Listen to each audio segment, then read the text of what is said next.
story in Kane Lynch is so important that there is just no way you can score a game like this without paying attention to the story. Kane Lynch, compared to other games I've worked on, has definitely been the most brutal experience. You desperately look for something about it to identify with, but you definitely have to kind of find elements that what makes these guys tick, and you have to put yourself in that position. There's so much music and there's so much action going on that we don't want the whole thing to sound the same, and that became the challenge. Coming up with the sound for the different characters was, was something that we pretty quickly came up with. But how do you have a whole game at which you basically just kick ass through the whole game? How do you make that feel like a movie? The game is relentless. You're always just on a mission. You're always going somewhere. You're always doing something bad. So it's more like a stealth, suspense, action. That's the core of the score.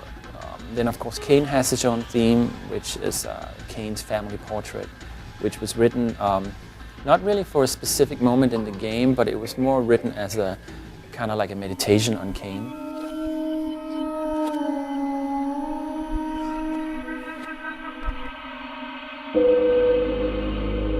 It reflects his regrets in life about what he's done and how it has affected his family, his wife, his daughter, and how it basically screws up their life. Kane's family theme is used throughout the game.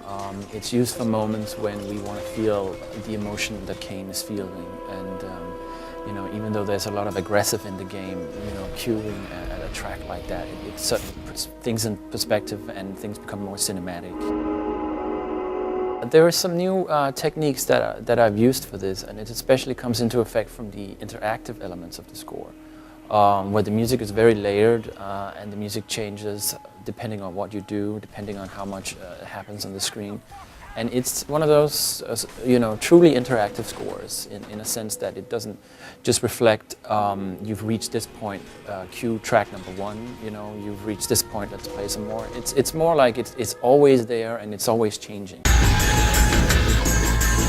I don't know if it's harder to do interactive music, but it definitely requires a different kind of composer, a composer who knows the game, the game world, and knows what the gamer goes through. But when you go with the interactiveness, things become tricky, There's a whole lot of problems that show up that you have to solve.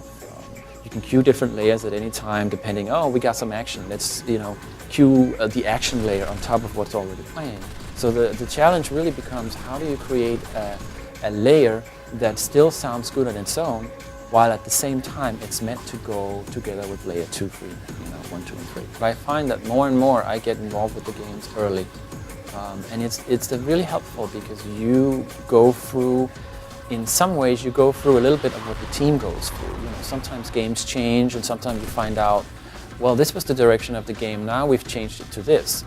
Why did they do that? And if you're there from the early days, you know why they made that change, and all these kind of things, just subtle little things, really help you in order to come up with the perfect custom-made sound for the game.